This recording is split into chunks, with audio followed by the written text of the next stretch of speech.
सिद्धांत से हम लोग लगाएंगे फर्स्ट प्रिंसिपल से, तब भी इसका आंसर 1/x ही है। अच्छा यहाँ लॉग में कुछ नहीं लिखा है, बेस को हम e मान सकते हैं, तो e लिखा है तो भी इसका आंसर 1/x होता है, नहीं लिखा है तब भी log x का कितना होता है डिफरेंस 1/x। चलिए तो सिद्धांत में हमें fx इक्वल चाहिए होता है, तो fx इक्वल हम मान लेंगे, fx इक्वल क्या है जो क्वेश्चन दिया हुआ है वो मान लेंगे। फिर हमें fx प्लस h भी चाहिए होता है, तो यहाँ x की जगह कितना आ गया x प्लस h, तो यहाँ भी x की जगह कितना आ जाएगा x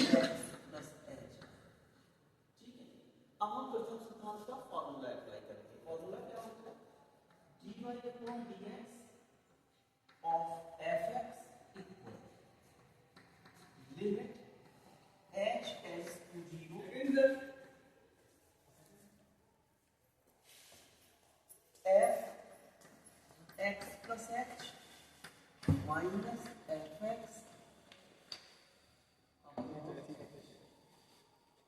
ये फॉर्मूला है, इसे लोग क्या करेंगे अप्लाई करेंगे। यहाँ पे वैल्यू पुट कर देंगे, dy अपॉन dx क्या हो जाएगा, यहाँ पे हम लिखेंगे log x equal limit h tends to 0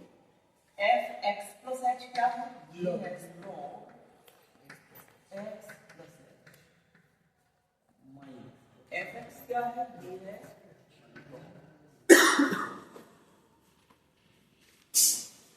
ठीक है। अब इसमें एक लॉगरिथम का फॉर्मूला अप्लाई होगा, फॉर्मूला यहाँ लिखेंगे log m माइनस log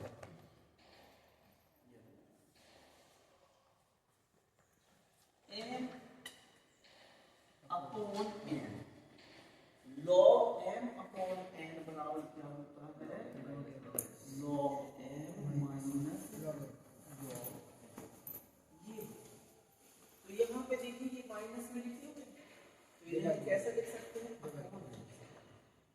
यहाँ पे हम ये लॉगरिथम का फॉर्मूला अप्लाई कर देंगे, तो आपका क्या हो जाएगा dy upon dx log x equal limit h tends to 0,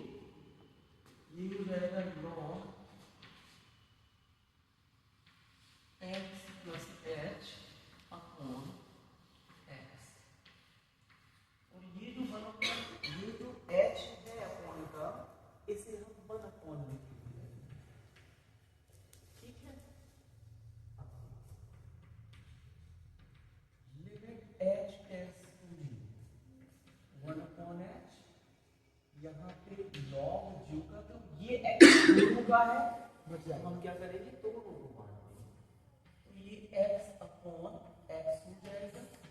h upon x हो जाएगा। ठीक है, h tends to 0 1 upon h, ये x से x कट गया, यहाँ बचा 1 प्लस h अपॉन x। ठीक है, अब देखिए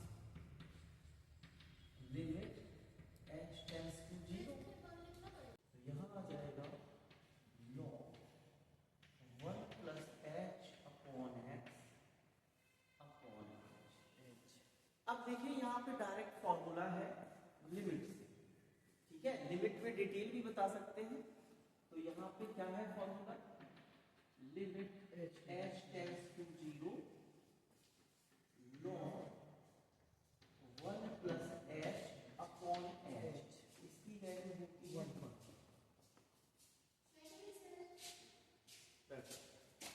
इसकी वैल्यू कितनी हो जाती है, तो हमें जितना यहाँ चाहिए उतना समझ गए। तो यहाँ पे देखिए क्या है h बाई x, तो यहाँ पे भी क्या चाहिए होगा h बाई x, तभी तो ये 1 होगा, ये सेम टू सेम होना चाहिए। तो हम क्या करेंगे, यहाँ x का मल्टी करेंगे, x का डिवाइड।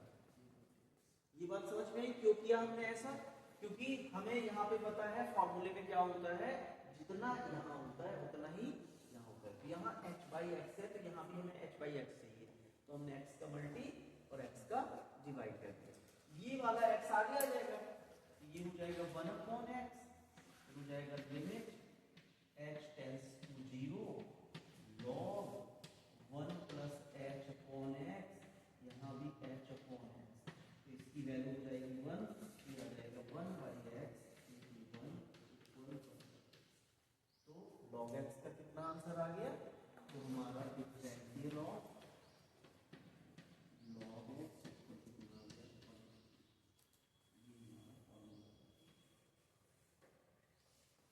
आया समझ में? ठीक है, एक बार और समझ लें। देखें यहाँ पे हमें log x का डिफरेंशियल करना है काय से, फर्स्ट प्रिंसिपल प्रथम सिद्धांत, ठीक है। हम पहले से जानते हैं कि log x का आंसर कितना होता है, डिफरेंशियल कितना होता है, 1/x होता है, तो यही प्रथम सिद्धांत से आएगा।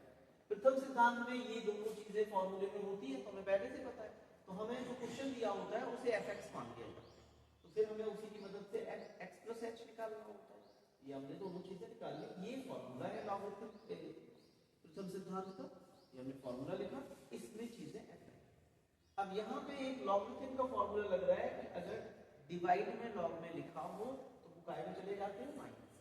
तो हम ऐसा भी कह सकते हैं कि अगर माइनस में लिखे हो तो बुकाई में चले जाएंगे डिवाइड में, तो हमने ये माइनस में लिखे थे तो हमने कायदे में लिख दिए डिवाइड में, ये x दोनों का है तो हमने क्या किया, दोनों को 1, तो x से x कैंसिल हो गया, तो x बन जाए x, तो यहाँ पे कितना आ गया 1 आ गया, ठीक है। अब यहाँ के बाद हमने ये वाला जो h था वो यहाँ, ठीक है। अब यहाँ पे एक फॉर्मूला होता है लिमिट में log 1 + h/h, और लिमिट कितनी हो, h की 0 हो तो कितना होता है, ये वैल्यू 1 होता है, तो मींस यहाँ जितना हो उतना ही यहाँ होना चाहिए, तो यहाँ सिर्फ h था, तो हमें क्या चाहिए था, h/x, तो हमने इसमें x का डिवाइड किया और x का मल्टीप्लाई किया, ठीक है ना, तो ये h/x हो जाएगा फिर, ठीक है। इसे इतने को फॉर्मूला अप्लाई करना है तो इस x को हमने अलग कर दिया, तो ये 1/x, इतने की वैल्यू क्या होती है, 1 होती है, इसकी जगह हमने क्या किया 1 रख दिया, ठीक है। आया समझ में, नहीं आया? देखो लॉग इसमें प्रथम सिद्धांत में एक और अच्छा है,